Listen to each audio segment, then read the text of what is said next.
Hello, this is Survival-gyver, and today we're taking a look at the Tigrett Outdoor LLC's Dry Shields Molle Faraday pouch. So this is a bit of an interesting, something different. This is for my prepper friends, those in emergency medical or emergency systems, fire, police, all that stuff, military, ham radio friends, things of that nature that are looking for protection for all sorts of things, whether they be the phone, like walkie-talkies, ham radios, car keys for that matter. Anything that can be tracked or signal stolen from. This is a special pouch that is got molle webbing on it, so work with anything that's molle compatible. It's waterproof, or at least significantly water resistant, is submergible. It does have nice, seals and zippers on it. It's not a 1KK zipper though. All right, and it's got molle in the front as well. This comes in black. I believe this is the 9x5 by 6 by 2.5. It's about 2.5 inches thick. So this is to, well, it blocks all wireless signals, I'll put it that way, because it's complicated. It's not a regular pouch, because there's a RF shielding liner on the inside, almost like an EMP shield or a Faraday cage of sort. So this is to safeguard devices against hacking, tracking, spying, data breaches, things of that nature. So once it's sealed, the device's communication, microphone, camera, GPS data are fully shielded. In other words, that if I put my cell phone, which I can't use at the moment because I'm recording with it, if I put it in here and try to call it, it'd never get through. Or if I had GPS tracker on and somebody was following me with some kind of bad, dangerous intentions, I could throw it in here, close it up, and I'd lose the signal, while still having the phone on if I needed to get it for data or anything else of that nature. I'm not saying you should ever do anything bad with it, but you have the ability to protect yourself on the electronic side with a physical blocking product, while also being submersible. So why does that matter? So I'm in North Carolina. So in western North Carolina, which is only about 30 miles west of where I am, where they had all that severe flooding, communication was a big deal. It was really hard to get any kind of communication. People that had walkie-talkies and ham radios, you were using the Mount Mitchell repeater, is the way how they got signals across. But if you had something like this, say if you had a go bag or a get home bag or even your own life vest, something, and you had this with you, and you survived the flooding, you still have communication abilities. So let me show you how this works. I'll show you what's inside mine. This is actually how I store my radios. I'm going to open this up. Okay. Open up inside and it's, well, sealed. There's open it up and there's nothing there. The reason for that is it's a dry bag. So even though you already have the ability to keep moisture out with using a typical dry bag, now you're keeping it super sealed because of what's actually inside the bag. Ow, that's a little sharp for my finger. I'm going to open this up. Now, there's a really fine mesh on the inside. Really, really fine mesh. And that's what blocks all the signals like an EMP, if you're talking about electromagnetic pulse, whether it be from space, from like the sun, from a coronal mass ejection, or from a nuclear weapon, or maybe just in a bad spot near something that has a high electrical capabilities. Now, can't really see much in there, but I do have my radios in there. Reach in, got an antenna. I took the antennas off because I don't want to damage the interior. Here's my bow thing. This is the 5UR, something like that. It's the 5-watt model.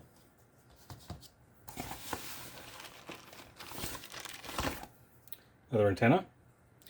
One of these is for like aircraft or aircraft signal frequencies. Hey, you never know when you need something. Here's another one. This is actually the one off the bow fan. These two are actually from my other radio that's in here, which is this one. This is the TID radio. This is the TDH3,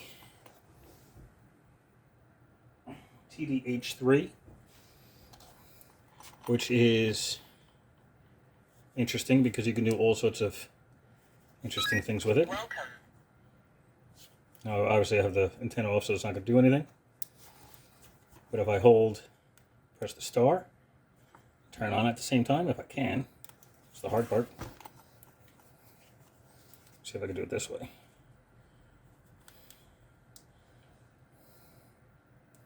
I have the option of ham, GMRS, and normal.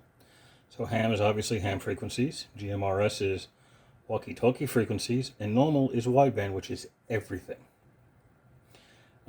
Not sure how this is legal, but it is. So it's nice to be able to have the extra function if necessary. The downside is when you click on any of these, anything that you had preset into this radio will be wiped out. It'll be like a factory reset. You can go back and forth as many times as you like. I also like this because it has a flashlight on it. But so does that one. So we have them. And I only have the one battery for the Battlefield. I do have a spare for the TID radio. Now let's see if I can show you what's on the inside here. All the way down, it's this very fine mesh material. Now you need to be really careful with this. Any punctures or cuts in this material will make it relatively ineffective for anything that's EMP kind of related, or even some tracking devices. Once you get a signal through the mesh, then you're pretty much screwed. Also, the mesh on the inside is really fine, but it is susceptible to moisture damage. So, even though it's submersible, that's the reason why it's a dry bag. So close this up, 3 turns, fold it around, tuck it back in.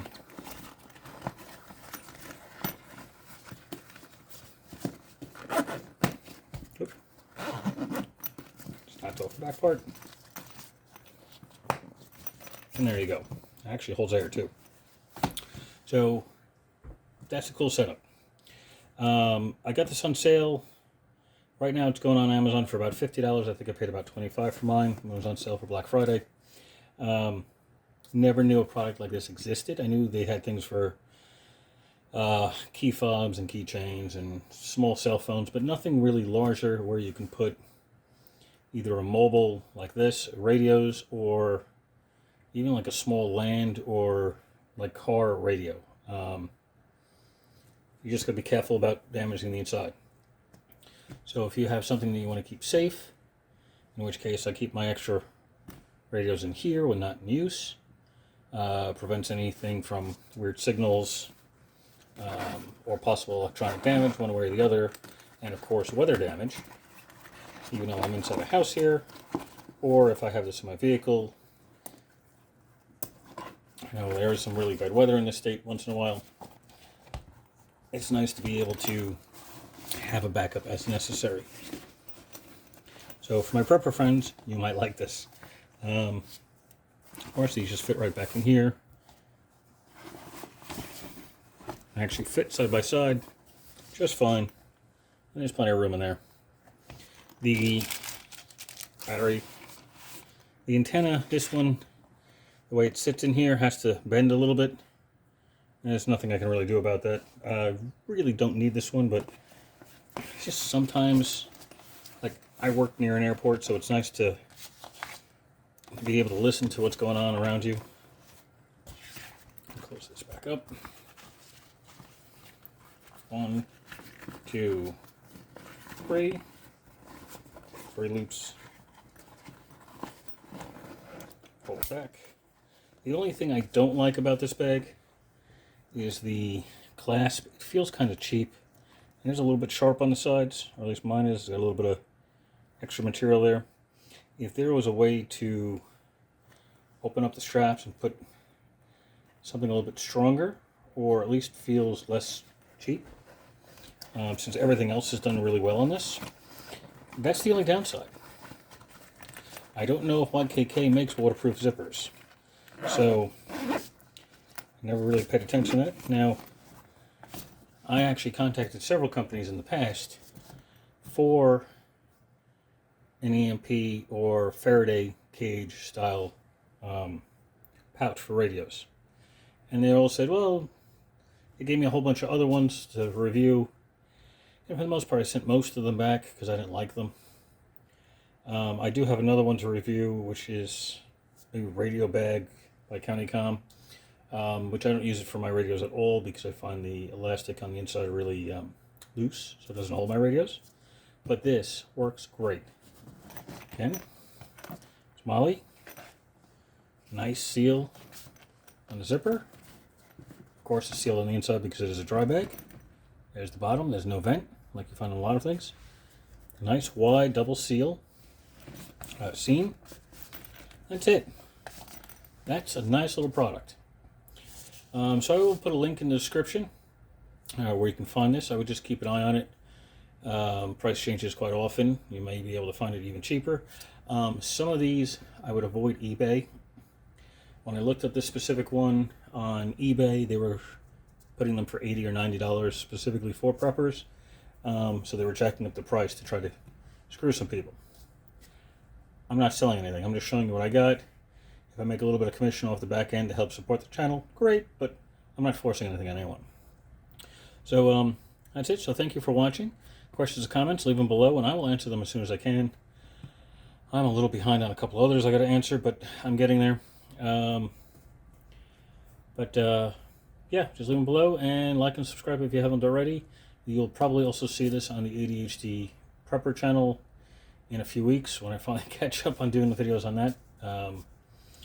That's it. So thank you for watching. Have a glorious day.